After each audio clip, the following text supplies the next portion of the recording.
into this roster. They played fine with bombs. However, Tomas, a lot of experience he's bringing to this roster. I think he was a pretty nice pickup for Vicious Gaming. Absolutely, and as we head into the game, we can start looking at what these teams decide to ban as far as operators go. Of course, one hard breach is usually the standard ban. Sometimes teams end up banning two. That's not going to be the case this time, as Thatcher is one of the bans. So, Bandit, Mute, Kaid, all going to be very strong, especially on some of these sites, like the downstairs site where you can Kaid a hatch, and now there's no Thatcher to take care of it. So that's a pretty strong start there in terms of the operator bans. And Hibana will be the other one. So again, limiting the amount of hatch play, and honestly, Kaid's going to be super strong here, just to make sure that you deny those, especially like kitchen hatch. Yeah. Uh, that's a super important one. Mira also off the board, and I mean, she can be useful in some bomb sites, like upstairs. We see her a lot, but sometimes you don't see her get banned out, and then oftentimes in even that situation, she doesn't even always get played when she does get let through. So a bit interesting from Vicious Gaming, but it doesn't surprise me. I mean, they want to get rid of these technical operators. They just want to be able to go in there. They want to frag, and that's their play style. I remember talking to them at the beginning of the season, or rather, Manpans was, and they sort of asked them, "So, what's your team cohesion? What's your setup like for you guys? Who's playing support, stuff like that?" And Vicious Gaming just replied, "We're all gunners," and so that should sort of put an idea into your mind of what this team is like. We're going to get into the match here. Maestro, the last band to be brought out from Scilla Guerrillas. And it definitely makes sense. Like Mira is one of those operators where generally you want two people to be able to flush her out effectively, because she basically sees one angle completely, can hold it down very well, or anyone playing those mirror windows. So there are potentially two spots on the map that could happen. Tomas hovering the glass, as we've seen a very strong pick across across today. Last map, of course, it was banned, but the map before that, we saw so much glass and a lot of work done on that pick as well. Sixth pick onto Kaid, that could potentially be a bomb site fake out. It not Yeah, super popular on this map, but overall, I think Kaid is just a really important operator in general. we'll see him start to walk up and set up the rest of this bomb site. And yeah, I think Kaid is going to be huge for this. Mex is going to be the guy who chooses to go on to that operator. And of course, Glass not being banned out. Again, no doubt Mex will be trying to bring that operator. We saw him really big impact kills coming out from him in the first matchup, as you mentioned. But as this first round starts to go on, um, and we start to get into the action phase, it's going to be really interesting to see how this attack comes out from Vicious Gaming, because again, they're a team that really like to get aggressive and frag, and with this roster swap up, you kind of don't have a player playing support anymore. Bombs was their supports. Towards the latter half of the season, I mentioned, like, they said they were all gunners, but they did end up having like different people playing those roles. It's sort of settled into a spot where Bombs was playing that. At the start of the season, it was sort of Doodle. Now you see Hyena playing the hard breach instead. I guess Doodle's on the Maverick, but not really to the same extent of a support operator as Thermite is. So if Hein is going to be picking up this new role, I think that could be a role that fits him quite well compared to the rest of their team. I mean, it's so difficult justifying any of these players on a supporting role because they're just all so good at getting kills. Not to say that a support operator can't get kills, but it is slightly tougher, and putting a weaker gun in the hands of any of these players is always going to be a questionable decision. And sometimes it's not even a weaker gun. Like True. on Thermite, for example, 556 XI can definitely wreck people. A lot of times it just comes down to the sort of playstyle where if you are playing a supporty operator, then your job is to not take any fights. You want to survive, survive, survive. You don't even want to peek until you get your hard breach down, until you get the plant down. After that happens, you have the free reign to do whatever you want. But before then, you really have to make sure you play conservatively, and that obviously does not net you a lot of frags. And so that's something that I think a lot of these teams consider when they try to put people on certain roles. Ooh, Mex trying to find a shot doesn't quite get it, however, through the hatch. And so we'll just see them back off. 1 minute left on the clock, roughly. And so far, the attackers have gotten a decent amount of space, and we're going to see even more as this main wall is going to be opened by a Maverick. Really excited to see what Doodle's going to be able to do on that. And he'll start it off with a great headshot onto Max, looking for another one. We often see Maverick get banned on this bombs on this map because he's just so worrying for the defenders to try to deal with. He can create these little holes that can be so annoying to deal with, and Doodle gets his second one playing on this operator. So oppressive. Drip going to come in and get another one, a headshot on a not loading. It's been headshot town for Vicious Gaming. Two more is what they're looking for. Still's Guerrillas are just hiding inside of the basement. Hiding inside of Blue is Temper, and Nugs as well. Going to be on those drones as much as he can. But Temper starts to make things happen for him, and Nugs as well gets off of the drone and will be able to shut down AWD, who was maybe trying to use a little bit more of those poke holes. Finally, doesn't work out for him. Oh, Drip with a great opportunity, but just looked away at the wrong time. That's so unfortunate on the Capitao.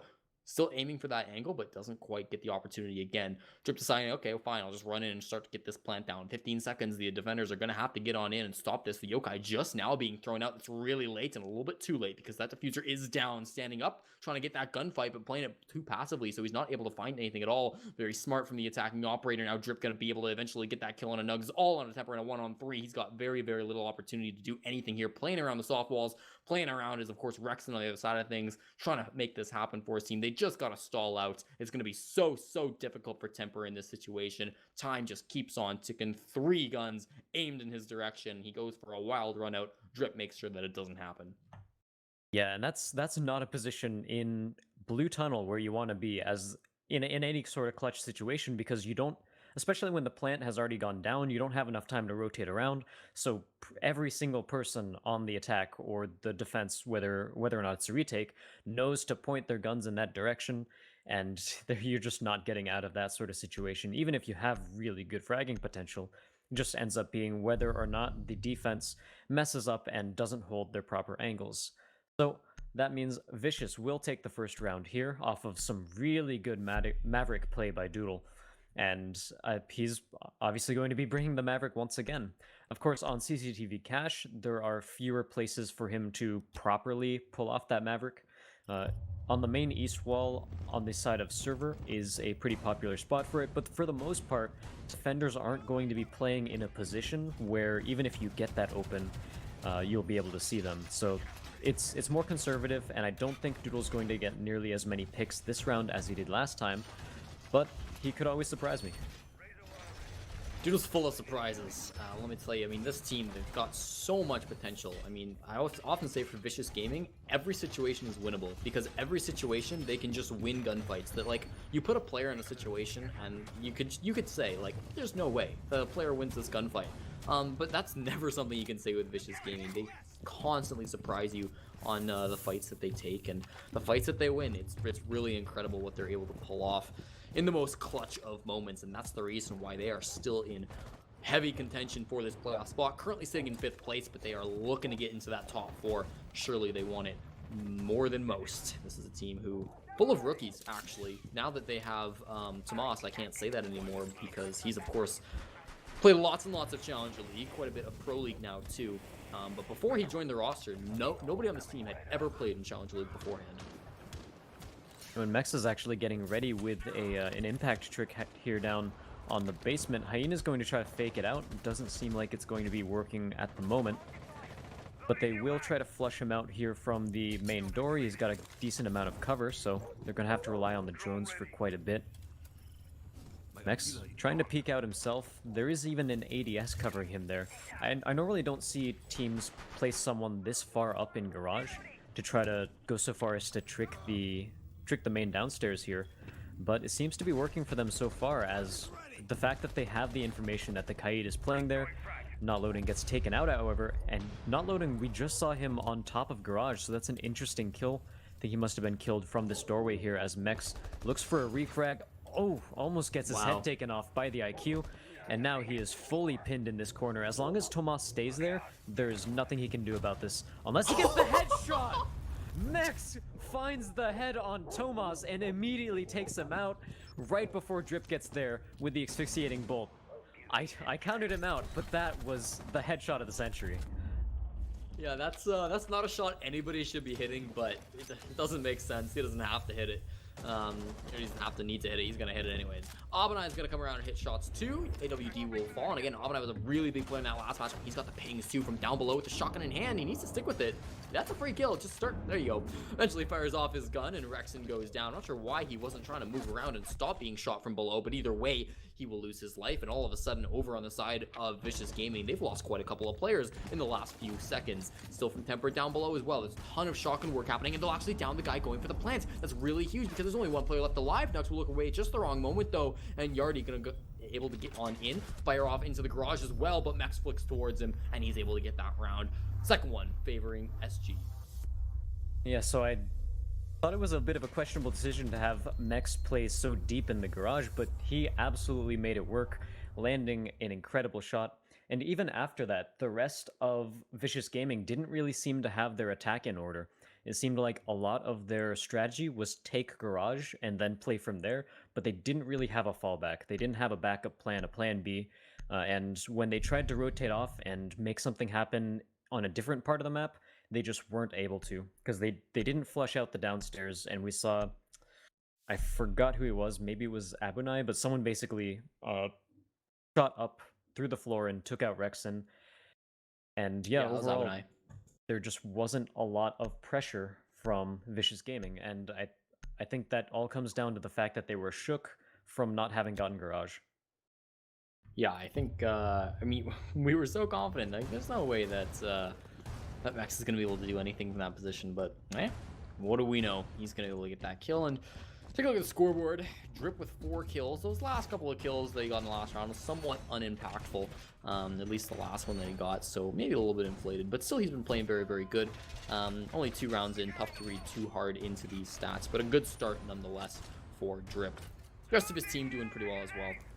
Vicious Gaming in that first round was a lot more dominant, I would say. Maybe not a lot more, but significantly more dominant than the second round was in favor of Scylla's Guerrillas. I think trying to defend onto the basement, SG had a lot of troubles, and overall I think their defenses have been looking pretty good. This is again a team who kind of like to play pretty aggressive. They like to play a little bit loose with their holds, and so for that reason maybe the basement isn't the best bomb site for them. It is a good bomb site, and especially when CCTV is locked up, I think this is where they should be going. But they might struggle on it a little bit more than other teams who have that coordination. They have great support players, whereas you look at SG, and I think the biggest boon for these guys is their incredible ability to frag on an individual level. That definitely favors sites that aren't the basement, but as you mentioned, after the first 2 sites, the rest of them are not nearly as viable. Like, some teams have been able to make bedroom work really well, but it absolutely seems like a team-by-team basis. Some teams are fantastic at it, other teams just fall apart. So it doesn't look like either of these, well, so far we've only seen the defense from Scylla's side, but it seems like Scylla does not want to deal with the bedroom site quite yet. And so now we're going to see them, let's see what they do to switch up their defense. I sort of want to see a hole on the very right side of Armory broken through that soft wall. Tomas gets the first pick onto Mex, and that will prevent him from doing any of those. He actually gets revenge with a headshot too, but he's not going to be able to show up on Kaid anymore. But as I was saying, I think they should open up the far right wall inside of Armory, because that can help prevent Maverick from setting up and doing what he did before. It's a fair point. Certainly shutting down Doodle. Yeah, no, that's great then. Shutting down Doodle is going to be huge for Scylla's Guerrillas, because he was such an impactful player in the first round. And now it's going to be Drip, I guess, taking down Temper. That's 2 in a row that Vicious Gaming have been able to find. We see the last couple of their players still trying to hunker down inside of the bomb site. They had a little bit of a room, like somewhat aggressive from Mex, but I mean, especially on this map, on this bomb site, it's really tough to go for any sort of a real roam. Basically, blue is going to be as far as you get, and that's at the moment where they have a player playing at. So Abanai still playing with these bandit batteries, of course, just on the smoke, try to make these holes work in favor of him rather than the man with the blowtorch on the other side of things. Knows that the other person is just on the other side, really needs to be careful with this, and that's exactly why Abanai just brings out the shotgun and will win it, but he burns to death. It's gonna be Drip with the second kill of the round, being able to get those crossbow kills.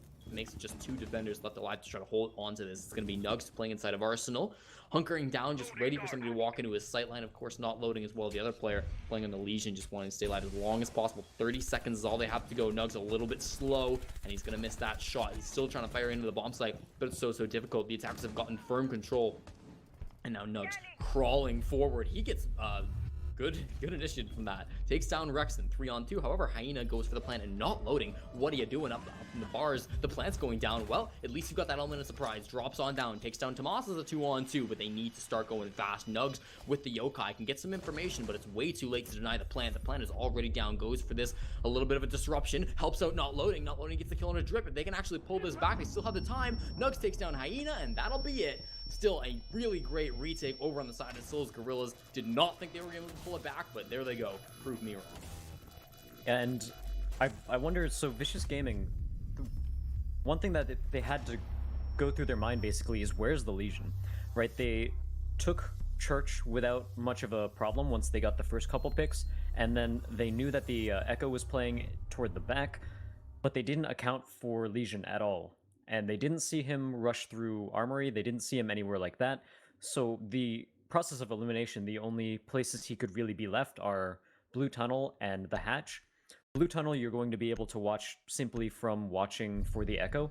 Hatch, you absolutely need someone watching that, and they just didn't. So the flank ended up, the deep flank, the long flank worked out really well for the side for not loading. And I think that's one of the main reasons they were able to take that back in their favor, despite being down 2-4. So Vicious Gaming find themselves at a round disadvantage, only 3 rounds in. And if we look at the overall picture of this matchup, it's similar to the Elevate matchup we saw first off against those girls, right? Because technically, this is not a must-win for Vicious Gaming. But they need to get more wins than some of their opponents going on in the season. Right now, they're sitting at 15 points. Toon Squad are at 17, one place above them in 4th, and then Disrupt and Sonics both with 20 in 2nd and 3rd. So Vicious Gaming, one win would vault them into a playoff spot, but that's assuming that Toon Squad don't get that win, right? So what's important for them is they get more wins or they get more points than Toon Squad do, or maybe more than Sonics or Disrupt, right? But Toon Squad's the easiest target for them, and playing here against Scilla's Guerrillas, a team where, again, they're sitting at the bottom of the scoreboard. 1 win, 2 ties, 8 losses. It's not going to get easier than this. So this is technically not a must-win, but if you don't win this, your odds of making playoffs are going way, way down. So Vicious Gaming, especially with a tie to start off the day, this needs to be one where they start collecting points. And 2-1, not a huge disadvantage, especially attacking on Clubhouse, but keep in the back of your mind as this match goes forward. Sonics and Disrupt both won their match earlier today as well, so they're actually extending the leaderboard even farther away from 4th place. So it's looking like it's going to start coming down to Toon Squad, Vicious, Elevate, and Arbad fighting for that 4th spot. So they really have to rely on these small victories that they can get. And to do so, we will be watching a bedroom defense. And that's because both of the last couple rounds were won in a row, and that was in Cash and Church. So they're pretty much forced to go to the site, and no one goes to bar. I think I've seen like 1 bar in Pro League earlier this season, and I don't think it went very well. But yeah, overall, three pretty viable sites on this map. Yeah, certainly. Bars is hot trash, so let's just not even pretend it exists. We see mechs rolling around on that first floor, and you could always be a little bit dangerous. Anytime you have roamers on the first floor when you're defending up top, that's going to be something that Vicious Gaming are going to have to worry about as this round continues on. We're only a minute and a half in, but already you can see a little bit of damage has been done. This pool wall being opened up is really important, and not loading with maybe 10 HP is also going to be a huge factor as we continue moving on. Eventually shut down. I guess it was a headshot, didn't matter how much health he had, but Rexon will be able to get the kill one way or another, and they'll continue on with this player advantage trying to move forward. Now Temper playing around the CCTV wall. Oh, and what a great shot onto Doodle. That is a great way to counter the Maverick. Use those holes against him, saying, no, you don't. This is my bomb site. This is my map, and you're not coming on in. Drip now in a 1v1 as well, trying to get around that mattress and find the shot that he needs to land, but it's so difficult. He does it regardless. Oh, this is what I'm telling you. Vicious Gaming players, any position, it's winnable for them. Take down Obadiah Planner on the mattress, a really quick shot, and again, they find themselves with this player advantage. 45 seconds still to go, and they have a lot of control in this bomb site. Yep, and the bomb site, the fact that there's 40 seconds left and they don't have to encroach upon a bomb site is really good for them. Rexon gets one headshot onto Nugs, bringing it down to a 4v2. It's even better situation now. Temper gets one, but Mex goes down as well, and now they all know exactly where Temper is. He drops the hatch, so he's going to be able to rotate around, but that does mean the diffuser plant is pretty much free for the attackers at this point. Just depends on where they want to place it. And now Temper basically only has one place that he can rotate back up and still get there in time. And that site's being watched, and they're going to trade Rexon and Temper, one with a headshot, one with a body shot, as Vicious take yet another round under their belt, evening it up to 2-2. And that was a classic take from Vicious Gaming. I mean, that's where you want to push in through. You do have a guy in the back lines. It's Doodle, and he is losing the gunfights. But it doesn't matter because most of your pressure's coming through that pool wall. So you're able to open that up. You're winning over the first person who's watching that, not loading on the stairs. You win that gunfight. You push forward. You get a lot of ground into the bomb site. Maybe you would have liked to see a little bit more pressure from Scylla's Guerrillas, either from down below or from wherever else to stop them from getting in. But that was sort of not Loading's job. And I mean, he just lost the gunfights that he needed to win. So with him going down, I mean, Vicious Gaming able to enter into the bomb sites, and then just some really great shots coming out from Drip. Hyena as well. Did a lot of work that game or that round. And so they're rewarded. They get to tie this match up 2-2, and now they'll have to attack onto CCTV Cash. Bit harder of a task. Yeah, and unlike Church, the first time that Scylla's Guerrillas went up to Cash and CCTV, they ended up winning the round, winning the very first round they went up here. So this definitely does seem like their more comfortable site. We'll see if Mex can make magic work in the garage once again, or if he'll change it up, because it's definitely always possible that they leave those bottom reinforcements to be opened and just have someone playing up in the rafters. Last time it didn't work out too well. I think Not Loading got picked through the doorway during that. And overall, I think the defense, they shouldn't have to change too much up. It worked really well last time, and especially it seemed, once again, like Vicious Gaming didn't really know what to do with their attack after they lost the garage push. So as long as Scylla's focuses a lot of their effort on holding garage, then I think they should be able to take this round into their favor as well. Yardi, aka Drip, starting off this round not too bad. I believe 7 kills was his stat line as we moved into round number 5. So good on him. I mean, for Vicious Gaming, like, there's never really one player that you look at and say, all right, this is the guy who has to pop off. It depends on the day, depends on the round. Sometimes it'll be Doodle, sometimes it'll be Drip, sometimes it'll be Rexon. It really just depends on who's feeling it that day. If today is Drip and Doodle's day, then that's fine. As long as it's somebody's day. The days where nobody's on is the days that Vicious Gaming loses matches. And we're here in crunch time. We're here in week number 6. There's only 2 more matches after this one. So this is when you really need to be performing and you need to be on for your games.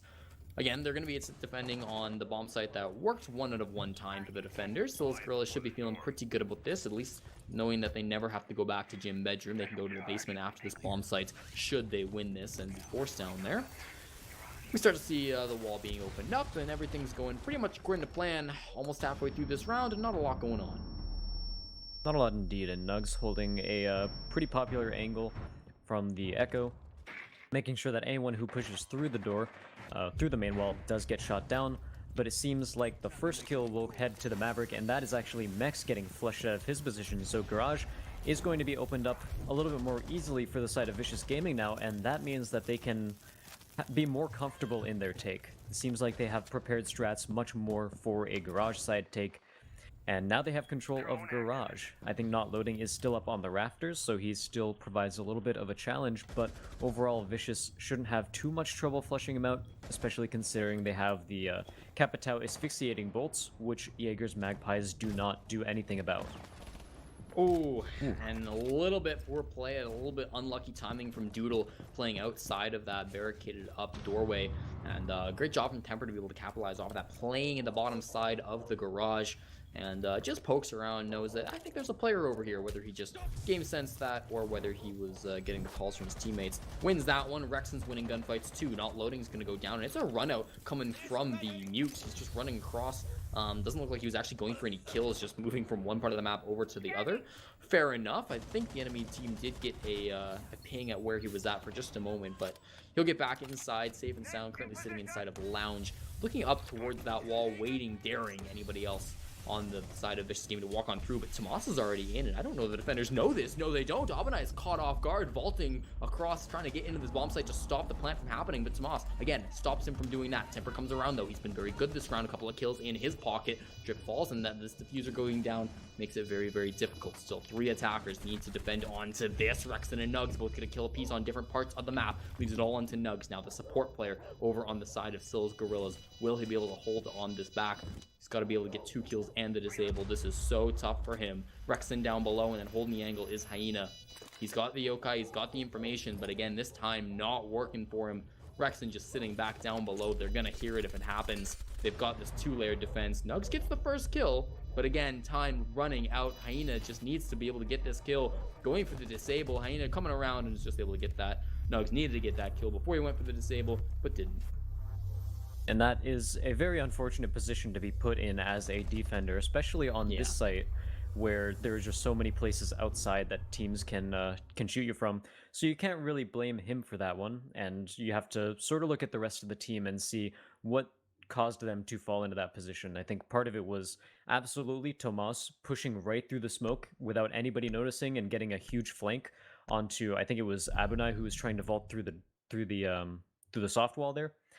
And so the fact that they didn't hear that or didn't see that might have been a little bit of a misplay. But also, I think they Scillas, of course, did not hold Garage nearly as strongly as they did that first time they played CCTV. And I think that was another huge part into why they ended up losing this time around. I think this game's going really well for Vicious Gaming so far. You can see they've gotten 3 attacking rounds. And keep in mind, this is attacking on a clubhouse, a map that's pretty good. At least 2 of the bomb sites, really good for the defenders. And especially looking at these bans, you know, with Habana and Thatcher both off the board, there's not a lot of tools left for the attackers to really get in, get this hard destruction down, and open up the bomb sites in a way that they would like to. I think that the way Vicious Gaming have utilized Doodle on the Maverick, as well as the rest of their players just pushing forward. Hyena, maybe not the highest on the scoreboard, but I think on the support role, he's been doing a lot of great work. And then, of course, Drip and Rex, of course, contributing a lot of kills, too. I think that they've been playing this really well. They're going to be happy with this half, even if they lose this next round, because even on the side of Scylla's Guerrillas, I think historically they've been more of a defender team. They have had a little bit of issues coordinating their attacks. We talked about their coordination as a whole, but I think on attack specifically, they have struggled a little bit in past games. So, you know, they're a team that you want to be going up a lot on defense, and the best they're going to get is a 3-3 split. Maybe I'm reading into it a little bit too much, but I will say that I think Vicious Gaming are maybe at a bit more of a disadvantage, or advantage, and it seems so right now. Yeah, and as Corn Pop mentioned, it's a defensive-sided map for the most part. You're generally going to win Church, you're generally going to win CCTV, and so you're naturally, if all goes well, going to go up 4-2 on your defensive side. Doesn't look like that's the case now. We will be going back to CCTV, so I think Scillas has something in mind that they think about the site, something that wasn't their setup that was failing them, or maybe something that they want to change about their setup. Seems like they have 2 people on Garage. Not loading is actually not going to play Garage this time around. It's going to be Nugs and Mex. So perhaps not loading can help out with his roam game a little bit. This is a difficult site to roam on, however. The only thing you're going to really do is prevent people from pushing through construction as a roamer, or you can potentially go downstairs through the first floor of Garage, but Tomas gets the first pick onto Abunai. Beautiful headshot from him. And now we have this wall opened up pretty much for free. Tomas gets a second one. Temper gets a little bit too aggressive there. He does take out the exothermic charge, but he loses his life in the process. I don't necessarily think that was a good trade. Yeah, that's a tough one, especially since Hyena still has an exothermic charge in his pocket, and this one surely will get blown up. Let's talk about Drip for a minute, because he's just standing around inside the Garage. Nugs gets a headshot on a Doodle, though, and at the same time, they denied that it. last exothermic charge. Yes, it did get denied, and Mex finds Drip, who we just wanted to talk about, sitting inside of the Garage. He goes down, and now there's still a lot of contention going on in this Garage. Mex with another headshot. Tomas will go down. Finally, Hyena shuts him up, and Hyena with another one. It's a 2-on-1, not loading the last player left alive. He's been good for this team in the past, but today, he's been a little bit quiet, and so you might be a little bit worried for him up against Rexon and Hyena, 2 great fraggers on the side of Vicious Gaming, but who isn't a great fragger on this team? He's going to be sitting inside of CCTV, just waiting for somebody to walk on in, or inside of Cash, sorry. It's going to be the plant coming down CCTV, and Rexon will stop not loading as he attempts to deny.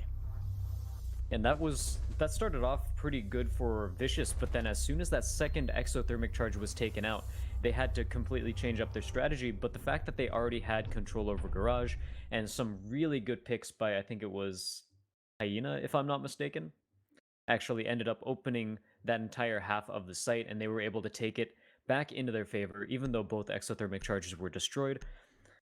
And so I think Scylla's Guerrillas at the start of the round, they got a little bit too aggressive trying to deny those exothermic charges. You don't want to lose two people Yeah. before a single exothermic charge goes off.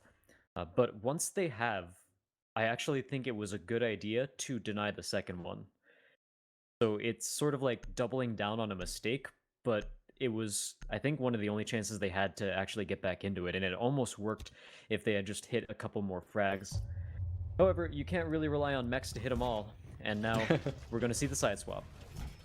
Yeah, I agree 100% with that. If you deny one exothermic charge, it's kind of like whatever, you know, especially on this bomb site. But once you deny two, that's the wall not being opened up, and that's huge. We'll swap sides, as you mentioned, and that's going to open up mechs for the glass. We've talked about this all day, basically. This is the second time casting Scylla's Guerrillas, and it's going to be the second time that we see mechs allowed to play this operator. Again, oftentimes this gets banned versus Scylla's Guerrillas, and I think for good reason. He can be quite devastating on it, especially for Vicious Gaming, who didn't really play the glass, I don't think, at all. So it's a little bit surprising that they didn't choose to ban it. We'll see if it ends up biting them in the butt, or if it's going to be inconsequential as a mistake, and maybe the ban that they went for Habana was a little bit better for them. Who knows? It's 4-2, and I think it's a great scoreline, and of course, Doodle's just going to say, oh, you're good at glass? I don't care. Really, really aggressive spawn peek, gets the headshot, and there is going to be no play from Mex in round number 7. Yeah, especially when you're trying to attack up into Garage. We've seen Glazes get really nice pixel shots through those tiny little slits through the catwalk sort of guardrails. But that's not going to be an option this time. We actually saw a deployable shield on the catwalk as well, which is very strong against shield operators, but it does limit your own mobility a little bit, so he's not going to have as much space to roam around over on this side. He actually picked it back up, so I think maybe they saw that there wasn't a shield operator, and so he just decides to give himself the extra mobility. So I actually like that decision quite a bit. So now we see a pretty common Maverick strat, actually. I think I saw him completely tear through the top side of the wall and the bottom part of the wall. Yeah, there it is. And so everything in the middle no longer becomes a reinforced wall. It's now a soft wall. So that's a very strong strategy, especially on this site. We see it a lot from Maverick. Means that it's going to be a little bit less impactful, the fact that Habana was banned out, because if you had brought a soft breacher or something, you would be able to just like open that up with a buck. Notably, they didn't though, so your Nug still has to go and he still has to open that up unless you're just planning to shoot it open with a really powerful gun. Either way, it looks like they were able to get that wall open from Nugs, so a little bit inconsequential, but it doesn't quite matter. They're going to be able to get that open, and still a 4-on-5 favoring the defenders. So they're going to need to get a kill at least sometime in this round if they want to be able to win it. And Abanai, did you see him for just a moment? Yes, you did. Doodle is hiding inside of the storage, and he will be able to come right on out, take down Abanai. Again, a huge player in that first map. This time, he's not going to be so impactful, at least in round number 7. There's only 3 attackers left alive. A couple of hard breachers and the Capitao. This is going to be tough for them to get on in with 5 gunners ready to take them on down. Nugs is trying to find out the best way to get into this bomb site. You see a couple of players coming in through construction as well. Looks like Nugs was not successful. Doodle might have just peeked on out and said hello, goodbye, not loading team control of construction, and they're going to start coming to the backside. They don't know he's over here, and he is almost roared with a kill. Doesn't look like he was able to land it. A couple of crossbow bolts being fired in towards the defenders. Challenges Hyena, loses that challenge. Not loading, doesn't lose it, but will he be able to get the 8th clutch? I don't think so. A difficult spot for the attackers after that, and a lot of that came down to Doodle on the roam game was super important. Taking out the IQ, denying any vertical pressure, denying IQ from killing the yokai drones, which in this round didn't play too much of a factor since everyone died before the yokais would have come into play, but it was still someone that took a man off the board, and overall I think he, especially that starting pick on the glass, was just super huge, especially seeing how much work Mex did in the first map when they were playing up against Elevate. He was definitely a big fragger for them. So yeah, I think Vicious owe a lot to Doodle, but the rest of their team played very well. After they got those first picks, they stayed back on site, they denied angles, and they also denied a lot of pressure on Garage, and that's all exactly what you want to do on this site. In round number 8, with the defensive win, they can no longer go back to CCTV cash, so they're going to choose the basement instead. And again, we've talked about this. I think specifically with Vicious Gaming, and you look back at a couple of their older matches on this map, on Clubhouse, and their gym bedroom in particular, I think they've had a really bad results, a really bad record defending on that bomb site. I don't know exactly the stats, but I remember reading it. It was pretty bad. Defending on that bomb site. So it's not surprising at all to me they're going down to the basements. For any team, it wouldn't be surprising, but I think specifically for them, this is going to be pretty much a no-brainer. What is surprising is Drip. First of all, he's playing the Alibi, which a lot of people are kind of mixed on her. I think in general the consensus is she's not got great utility, but a really great gun. It's a 3-speed. Those Prismas can't help out in certain situations. He's going to be playing up top alongside Rexen, and so this is very, very strange. Usually when you have a basement defense, everybody's playing in the basement. Everybody wants to anchor. This time they're saying, why not? Let's play a couple players up top. Hope they can get kills. And even Doodle playing up here on the first floor, that's pretty aggressive as well. I tend to be pretty opinionated on new things, and Alibi is one of the ones where, like, I've thought through her a bunch, and I think the way most people play her, I don't like. So the way most people play her I've seen is they toss down all 3 of their Prismas at the start of the round, and then they just roam. I think the Prismas can be pretty good as a tool to help with a roam, but you have to use them to sort of fake out your opponents. If you put them all down at the start, they're going to drone it out. Drip gets the first kill onto not loading, so he can definitely make that gun work. But, like, if you put your... Nugs gets a second. That's a headshot onto Rexen. So we're down to a 4v4 already in the first minute of the round, and I'm not allowed to talk quite yet. But, so... putting alibis, like, on spawn peaks means that, yeah, someone might shoot it. Congrats, you used the utility, but you don't really get usable information. You know that someone spawned. Someone's outside the map. Great, awesome. How are you going to kill them, though? In some situations, you might be able to get a run out, but for the most part, I like to see people save the alibi for, like, maybe if you are trying to put pressure on a location, you rotate out of the location, but you leave a Prisma in there, that can catch people off guard for sure, and you can actually capitalize on those sorts of kills. Interesting that this bar hatch was left unreinforced. That's one that you almost always see the defenders knock off, especially with Habana Band. You don't have a lot of options to opening that up, especially with not loading going down so early. This is a little questionable. It's going to be just one more option that the attackers have available to them that they otherwise wouldn't. Great impact grenade from Tomas, though, will deny that hatch from being opened up, and so that's going to be a little bit more utility that Nugs has to choose. Okay, well, now where do I use this last exothermic charge? Because I believe he still has one in the pocket. Albanai has managed to get inside of the stock because, of course, or sorry, inside of the memorial because, of course, that hatch being unreinforced, he's able to just jump on down there, no problem. And he's starting to take a couple of gunfights, but clearly the defenders know where he's at, and they're going to try to root him out as fast as possible. You've still got everybody sitting around the bomb site. It'll be Hyena who takes down Mex, of course, on the glass. Has yet to find success on the operator on that map. Drip with another one in his temper. There's only 2 players left alive if they don't want to get pushed on a match point. Nugs and Avanai have to go huge here. We've seen Avanai do it before, not this time. Doodle puts him down, and Nugs cannot find anything. It's Tomas takes him with the headshot. Vicious Gaming on match point. They're looking really, really good here. That was a strange round. So Vicious sort of gave Scillas a decent amount of control. They only really ended up denying the kitchen hatch, but Scillas didn't really make much use of it. So they had extra, they had like motorcycle completely under their control. That hatch wasn't taken. They had, I believe, control over blue, but they didn't spend the time to set up crossfires. They didn't set up angles or anything like that. They just sort of ended up pushing in one by one on different sorts of the map, and they got picked off one by one. So I don't think they utilized the amount of map control that they were given, because they could have slowed down for sure. And on top of that, I don't think they used their utility in tandem with their pushes. I think it was sort of like, hey, let's throw all of our flashbang grenades and catch them off guard, and then they didn't push in, and then they push in after the flashbangs wear off. So there's a lot of interesting decisions right there by Scilla that I think could have been shored up. So a couple interesting things to note coming into this round. First of all, that's 5 rounds in a row for Vicious Gaming. They've won the first round, they lost the next 2, and now with 5 in a row, they're on match point, 6-2 scoreline.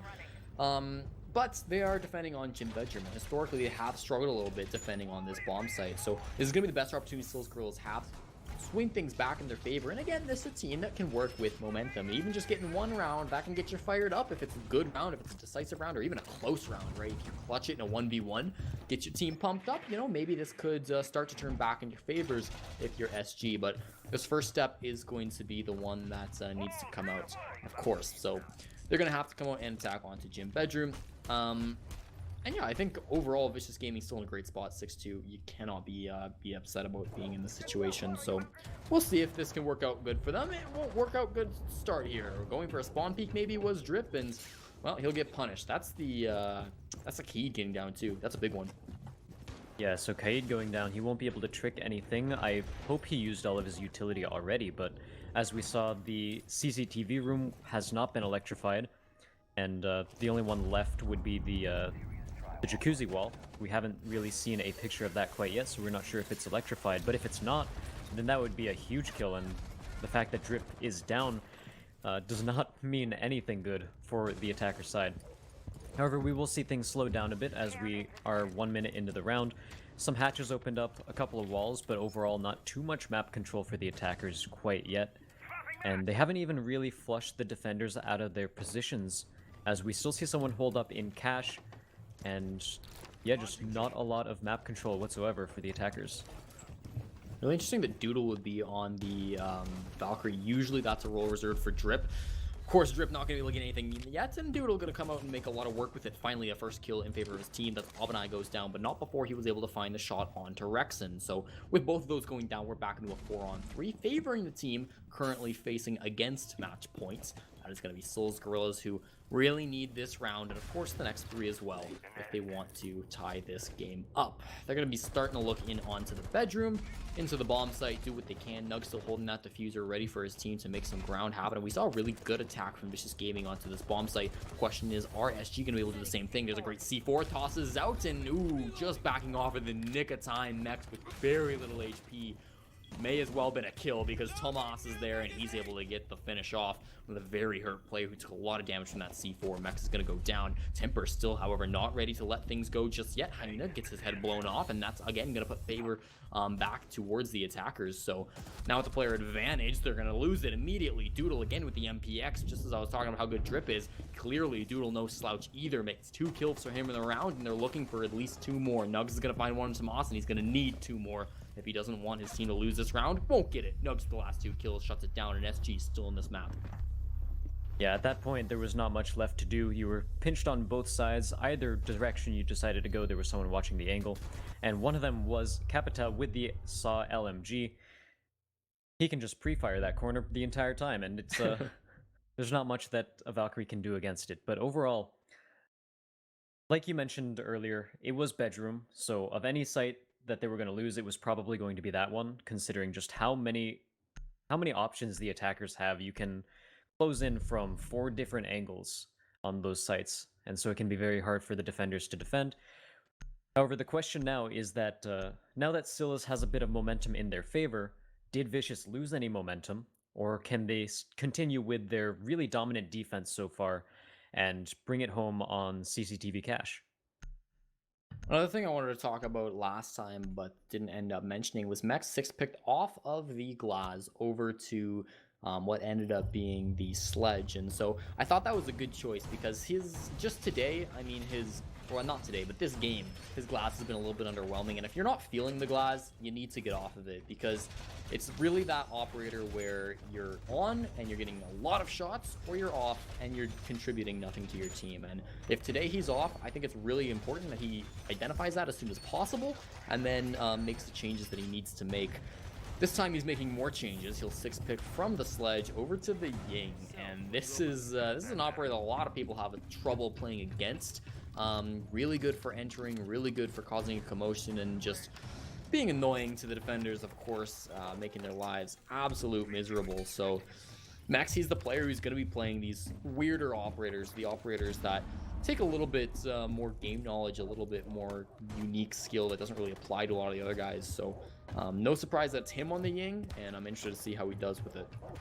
Yeah, a Ying on this side I actually like a lot as well because it opens up more options for your team. Usually pushing in through construction, you're going through a very tight choke point that the defenders have multiple angles to shoot through. Ying kind of counters that a little bit, and you can play a little bit more toward the construction side of the map with the Ying off of just the sheer amount of room control she has. We'll see if they end up doing that, as the Maverick is already getting to work taking out the bandit batteries. Very standard play here, and then a repel in order to get the exothermic charge down. Very textbook right there. Not really too surprised. And they're going to get the wall open without any issue whatsoever. Yeah, standard stuff a minute into this round. Vicious Gaming not putting too much pressure to deny that. Nobody's peeking the Maverick on the other side of that wall. I think that's a smart play. I mean, you did just lose your last round. Yeah, you're feeling pretty hot right now, but you don't need to take unnecessary risks. Just let them open that up. You expect them to get it. That's a little unfortunate, not loading, just peeking into the bomb site and finding the head of Hyena, especially the fact that that is your Echo. That's a huge operator to lose early on. If there's any operator you want to stay alive to the last part of the round, that's the one. However, Drip going to come around and does manage to find a kill onto the Buck, so that's good. However, Temper with another kill. Rexing goes down, and we're just going back and forth. A carousel of kills. 3 have been claimed so far. And there's going to be a couple of more. Minute 20 still in this round. You hear those Candles being used. Max will swap over to his POV, and he is just causing so much havoc, vaulting across the stairs. There's nowhere you can run. Samas, he falls to the bottom of things, but Drip, he's pulling it back. Maybe it doesn't matter if there's nowhere you can run, because Drip is around here, and he is going to be hunting for you. Mex has been downed as well. Leaves it all into Temper in a 1-on-2. Gets the first kill on Drip. A 1-on-1. I'm assuming he cannot pick up his teammate. No, he cannot. It's going to be Doodle in construction, trying to take down Temper, and Doodle has not done a whole lot this round, but this game, he's been very, very powerful. On the other side of things, Temper has had a hell of a round, gotten 2 kills already.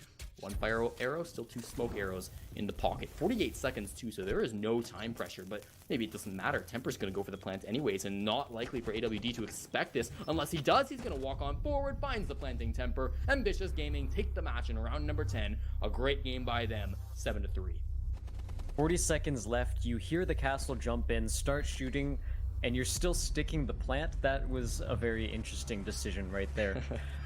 But I do still want to shout out the Ying pick. I think it worked pretty well. Because again, usually you don't have the option of turning right and pushing through that stairwell, because whoever's playing that has the pixel peak ready behind those railings, and you can basically just counter that with Ying. So I think that was still a good pick. I just think there were a couple of decisions, including that last one, that went in Vicious Gaming's favor rather than Scylla's.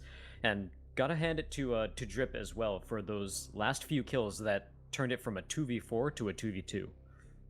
Yeah, I know, great play. And again, it's that individual gun skill, you know, even when Mex is pushing forward and he's doing crazy stuff on the Ying, there's always going to be some other member of Vicious Gaming somewhere else on the map who's just killing your whole team, and it's frustrating to play against, right? Because even when you're playing well, it's so challenging to try to get the better of a team who's playing like that. So we are going to be setting up an interview for you guys. As soon as we get that ready, then we will be able to have a little bit of a talk. But until we get into that, I mean, I don't know, that match overall, very good on the side of Vicious Gaming. That keeps them in great spot to be able to get that playoff spot that they are hunting for. And so whether they get it or not, that is still yet to be seen. It's going to be depending a lot on how the games of Toon Squad go. But so far in this matchup, at the very least, it's been great for them to be able to get that one and keep themselves in great contention, especially with the tie, right, in that first round. And we also have to, in order to look at Toon Squads and how they will do, we have to look at their strength of schedule. So I think their game with Elevate is either still going on or just finished, so we will end up figuring out what happened there. But next week, Toon Squad play against Organized Chaos and Sonics, which are 2 teams that have been showing up. They were expected to be very good this season as well, and so that is not looking super good for Toon Squad. They're going to be scared of those, which means Vicious might have a chance. And let's actually look at Vicious's schedule as well. They're going up against Disrupt, and they're going up against Guerrillas. So, okay. I mean, Disrupt are going to be tough, but certainly, yeah, I mean... Or sorry, not Guerrillas. Yeah, Arbad, yeah. Arbad are beatable for sure, especially losing to the Sonics. I mean, Arbad are looking pretty hot last week, at the very least, but losing to Sonics proves that maybe they don't have a chance anymore. It depends on how the rest of this day goes, but they might be eliminated by the end of the day for playoff contention, and so that's always going to drain on a team too, right? If you're not playing as much as you possibly can, then it's going to be a little bit demoralizing. If you don't have a shot at playoffs anymore, then it can hinder your play. So I believe we are going to be getting into an interview with the one, the only Wild Doodle. Doodle, first of all, congratulations on the win. You're still playing, you're still alive, and you're still looking pretty good to get into a playoff spot. Oh, yeah. I mean, playing Tunes today was like a pretty rough one for us because we knew it was a big game. We're kind of fighting with them for the fourth spot, so it was kind of like demoralizing to blow the lead we did. But all we can do is focus on like the rest of the season. I think the game between Elevate right now is 6-5. I don't know if they finished. I already know what happened, but it's looking good for us. So uh, okay, yeah. It's a So draw, yeah. us and Tunes are tied now, and we're going to the last week of CL, and they have the hard. Our hard week is the first week when we play OC and Sonics, and now they play OC and Sonics. So it's just gonna come down. We play Disrupt and our bad next week, so it's just whoever wins out in those games is gonna get the spot. Who is the tiebreaker there? Do you know between Between you and Tunes? I think we do right now, just Okay. because it was tied after our game, I think, and then we just slammed and they tied, so ours should be higher, I think. All right. Well, either way, still, it's a very tight race, and you've got a lot to talk about. But I mean, let's move on for a minute because you guys made a very interesting roster swap coming into this week, bringing in Tomas from Accelerate Gaming. Walk me through that decision from your team and how you think he's integrated into your lineup so far. So originally, bombs we had bombs on the support role, and we weren't looking to like we didn't really want to make a change, but so we were about to switch bombs to a different role that more fits into his play style. He's a really good solo player, and he does well with pulses below, which would put me on the push. But then we got news that Thomas was being junked from EXG. So and everybody on my team is good friends with Thomas, and we know how good of a player he is. And I mean, he came into the team, and sometimes we have practice problems, but he's really helped us out a lot when it comes to like practicing the right way we need to, and just overall, like his experience helps us a lot. And he's a very vocal player, which kind of helps us because sometimes I'm not as vocal as I should be. So and now he's secondary IGLing right behind me, so it takes a lot of the load off me, and I can like focus on gameplay more, and we just have like more aspects now. Your team has always had an interesting relationship with the support role because you've had a couple of different guys filling that spot. Of course, away or your class player Bombs was playing that role beforehand, but now it looks like in that game, Hyena was playing a lot of the hard destruction. So how has he and other players of the team stepped up and tried to fill that role for you guys? So one of the biggest problems we have with Hyena right now is just his utility usage. So it's just sometimes he's just lacking. Like he forgets to use his utility, which is like kind of messing us up on some rounds, especially when Maestro's up and we can't clear him. So we decided to move him to a role where if you don't do your job, everybody on the team knows. So and everybody on the team is functioning just to get one wall open. So all Hyena has to do is thermite the wall, and he has insane aim. So once he gets that wall open, he's just aiming in and planting the bomb, and that's all we need him to do. But other than that, on defense, he's always been playing Maestro Echo, just a ACOG really. And I mean, other than the game against Tunes, he's done pretty decent at it. All right, that's awesome. Let's talk a little bit about other changes to your team because it's been a bit now, but you did pick up a coach and an analyst somewhat ago. Tell me how those guys have incorporated into your team and how they've changed up your play style. So Virus really he like helped us, especially scheduling scrims. Virus helps, but he watches all our gameplay. Like we all live stream our scrims when we play, and he really like analyzes what we could do differently in certain situations. Like and Thomas helps a lot with that too, because Thomas really like notices a lot of things. But Virus really like watches us play and kind of helps us guide us in the right direction of what we need to be doing and how we can do it more efficiently. So we don't have an analyst, or we have one analyst right now, and he's kind of just a friend helping us out. But Okay. Virus is the analyst work too, and I mean he's been really good. He's been really accurate on our map bans and what we're going to be playing, and just like coming up with a strat that kind of defends against some different team's attack. I'm glad you brought up map bans because I do want to talk a little bit about that. I was somewhat surprised that Souls Guerrillas chose to take you on Clubhouse because they haven't really gone to that map very often this season. I have my stats; it's their most banned map. So is that a map that you were expecting to play today? And if not, did that throw you off at all?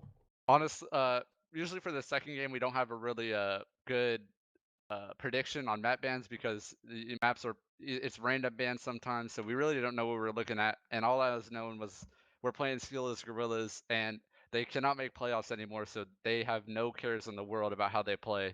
So I'm just like preaching to myself, border, Oregon, or coastline, like that's just going to be a rough one. What we're Oregon, we're confident to take them on, but coastline or border, it's just super. You can get really like solo-y, and some solo plays on coastline need to be made, and we don't want to put Skills in that situation where they have five guys who have no cares in the world anymore for CO, and they're just looking for wins or whatever. The trap game is what they call it. They're just playing spoiler at this point without that playoff opportunity. But thank you for talking with me, Doodle. I'll let you get back to your team and talk about those games. Congratulations on the win and the tie today. Thank you.